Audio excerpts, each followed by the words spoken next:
Assalamualaikum warahmatullahi wabarakatuh. Apa kabar anak-anakku semuanya? Semoga selalu dalam keadaan sehat agar bisa terus bersemangat dalam mengikuti pembelajaran sejarah Indonesia. Di pertemuan kali ini, kita akan melanjutkan pembelajaran mengenai asal-usul nenek moyang bangsa Indonesia. Tahukah kalian bahwa Indonesia itu memiliki banyak sekali suku bangsa yang tersebar dari Sabang sampai Merauke? Banyaknya suku bangsa di Indonesia berdampak pada munculnya keberagaman bahasa daerah dan kebudayaan yang berlaku dalam kehidupan sehari-hari. Di pembelajaran hari ini, kita akan menelusuri mengenai asal-usul nenek moyang bangsa Indonesia. Dari mana asal-usul nenek moyang bangsa Indonesia? Bagaimana proses kedatangan mereka ke Indonesia? Bagaimana persebaran mereka di berbagai kepulauan Indonesia? Dan kebudayaan apa saja yang mereka bawa? Penjelasan dari pertanyaan-pertanyaan ini akan Ibu uraikan dalam materi hari ini. Yang pertama, kita akan membahas dulu mengenai teori asal-usul nenek moyang bangsa Indonesia. Teori pertama yang akan kita bahas adalah teori Yunan. Teori Yunan ini didukung oleh Muhammad Ali. Menurut teori Yunan, bangsa Indonesia itu berasal dari wilayah Yunan di Cina Selatan.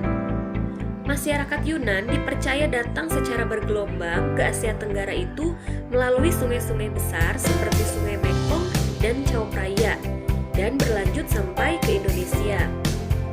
Teori ini didukung oleh adanya penemuan kapak tua di wilayah Nusantara yang memiliki kesamaan dengan kapak tua yang ada di wilayah Asia Tengah. Hal tersebut menunjukkan bahwa ada proses migrasi manusia dari wilayah Asia Tengah menuju ke kepulauan Indonesia. Selain penemuan kapak tua di wilayah Nusantara yang memiliki kesamaan dengan kapak tua yang ada di wilayah Asia Tengah, juga ditemukannya kesamaan bahasa yang berkembang di Kepulauan Indonesia dengan bahasa yang ada di Kamboja, yaitu bahasa Melayu Polinesia. Berdasarkan teori Yunan, proses migrasi itu melalui dua gelombang, yaitu orang-orang Proto-Melayu dan orang-orang Deutero-Melayu. Teori yang kedua yaitu teori Nusantara yang didukung oleh Muhammad Yamin. Menurut teori Nusantara, manusia purba yang menghuni wilayah Nusantara itu berasal dari Indonesia sendiri. Pandangan ini menentang pendapat yang mengatakan bahwa manusia purba di Indonesia itu berasal dari luar Indonesia. Teori ini didasarkan pada pemahaman bahwa masyarakat Nusantara memiliki kebudayaan yang tinggi sejak dulu. Masalah kesamaan bahasa dengan wilayah dari luar Indonesia itu dianggap sebagai kebetulan. Penemuan fosil manusia purba seperti Homo wajakensis dan Homo soloensis juga menjadi bukti bahwa salah satu keturunan tertua manusia itu berasal dari wilayah Nusantara. Teori yang ketiga adalah teori out of Africa. Menurut teori out of Africa, bangsa Indonesia itu berasal dari wilayah Afrika. Pendapat ini berdasarkan kajian ilmu genetika melalui penelitian DNA. Mereka bermigrasi dari Afrika hingga ke wilayah Australia. Dalam teori ini disebutkan bahwa sekitar 70.000 tahun yang lalu, bumi itu memasuki akhir dari zaman glasial, ketika permukaan air laut menjadi lebih dangkal disebabkan oleh air yang masih berbentuk gletser. Pada masa itu memungkinkan manusia purba menyeberangi lautan hanya dengan menggunakan perahu yang masih sangat sederhana. Manusia Afrika yang melakukan perpindahan menuju Asia itu terpecah menjadi beberapa kelompok. Terdapat kelompok yang tinggal sementara di wilayah Timur Tengah atau Asia Barat Daya, dan kelompok lainnya melakukan migrasi dengan cara menyusuri pantai semenanjung Arab menuju India, Asia Timur, Indonesia sampai ke Australia. Hal tersebut diperkuat dengan adanya penemuan fosil laki-laki di wilayah Lake Mungo. Ada dua migrasi yang diperkirakan ditempuh oleh manusia saat itu, yaitu jalur menuju lembah Sungai Nil yang melintasi semenanjung Sinai, kemudian ke utara dan jalur yang melewati Laut Merah. Menurut Sarasin bersaudara, penduduk asli Kepulauan Indonesia adalah ras berkulit gelap dan bertubuh kecil. Pada mulanya mereka tinggal di Asia bagian Tenggara. Ketika zaman es mencair dan air laut naik hingga berbentuk Laut Cina Selatan dan Laut Jawa, sehingga memisahkan pegunungan vulkanik Kepulauan Indonesia dari daratan utama. Beberapa penduduk asli Kepulauan Indonesia tersisa dan menetap di daerah-daerah pedalaman, sedangkan daerah pantai itu dihuni oleh penduduk pendatang. Penduduk asli itu disebut sebagai suku bangsa Veda oleh Sarasin. Ras yang masuk ke dalam kelompok ini adalah suku bangsa Yeng di Kamboja, Miaotse, Yaojen di Cina, dan Senoi di Semenanjung Malaya. Beberapa suku bangsa seperti Kubu, Lubu, Talamama yang mendiami Sumatera dan Toala di Sulawesi merupakan penduduk tertua di Kepulauan Indonesia. Yang pertama yang akan kita bahas adalah proses migrasi bangsa Proto-Melayu. Bangsa Proto-Melayu datang ke Indonesia sekitar tahun 2000 sebelum Masehi. Bangsa Proto-Melayu berasal dari daerah Yunan, yaitu sebuah wilayah yang dekat dengan Sungai Yangtze di Tiongkok Selatan. Para orang Yunan ini bermigrasi karena disebabkan oleh beberapa faktor. Yang pertama karena peperangan antar suku, yang kedua karena desakan suku-suku liar dari Asia Tengah, dan yang ketiga karena bencana banjir di Sungai Yangtze. Menurut pencarian lihat, bangsa Proto-Melayu datang melalui dua jalur yang berbeda.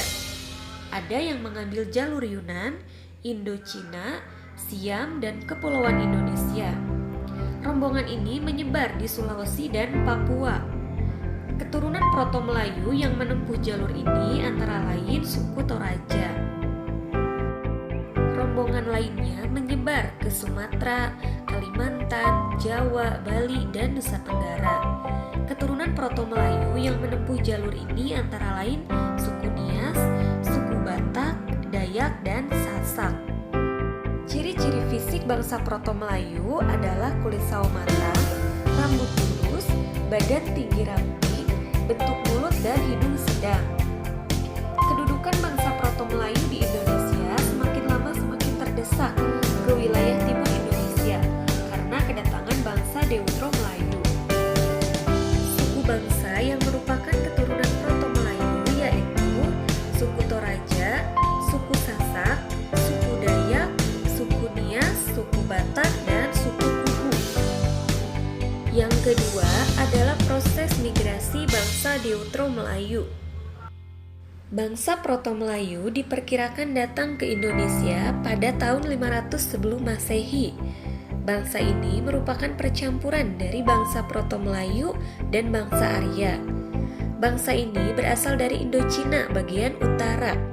Ciri-ciri fisiknya yaitu tinggi badan antara 135 sampai 180 cm, berat badan 30 sampai 75 kg, warna kulit antara kuning langsat dan coklat hitam, warna rambut antara coklat dan hitam, bentuk rambut antara lurus dan keriting. Proses migrasinya dilakukan melalui jalur barat, yaitu daerah Semenanjung Malaka atau Sumatera, kemudian menyebar ke beberapa wilayah di Indonesia. Kebudayaan Deutero-Melayu sering disebut dengan kebudayaan Dongson. Dongson merupakan nama daerah di sekitar Teluk Tonkin di Vietnam. Tempat ditemukannya banyak sekali peninggalan seperti logam, perunggu, dan besi. Kebudayaan Deutero-Melayu berkembang pesat di Indonesia.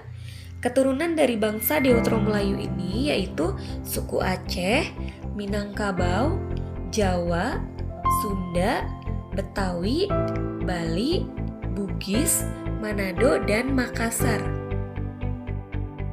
Yang ketiga adalah proses migrasi bangsa Melanesia atau bangsa Melanesoid. Bangsa Melanesia diperkirakan sebagai bangsa pertama yang bermigrasi ke Kepulauan Indonesia. Mereka berasal dari Teluk Tonkin di Vietnam. Fakta ini didasarkan dari peninggalan fabel dan kapak pendek yang ditemukan di pegunungan Bashan di daerah Hobbit. Berdasarkan artefak yang ditemukan di Teluk Tonkin, bangsa Melanesia memiliki ciri-ciri yaitu kulit hitam yang termasuk rumput Vedoid Australoid. Bangsa ini telah mengenal teknologi baru, yaitu membuat api dengan cara menggesekkan batu. Bangsa ini menempati wilayah yang memiliki banyak sumber makanan, seperti di daerah tepi aliran sungai. Selain itu, mereka juga sudah mengenal cara berladang, namun apabila ladang yang mereka tempati sudah mulai berkurang, sumber makanannya, mereka akan berpindah dan mencari sumber tempat makanan baru. Maka bisa dikatakan bahwa bangsa Melanesia adalah masyarakat semi-nomaden. Ciri-ciri fisik bangsa Melanesia yaitu kulit kehitam-hitaman, badan kekar, rambut keriting, mulut lebar, dan hidung mancung. Keturunan bangsa Melanesia saat ini masih ditemukan di beberapa tempat seperti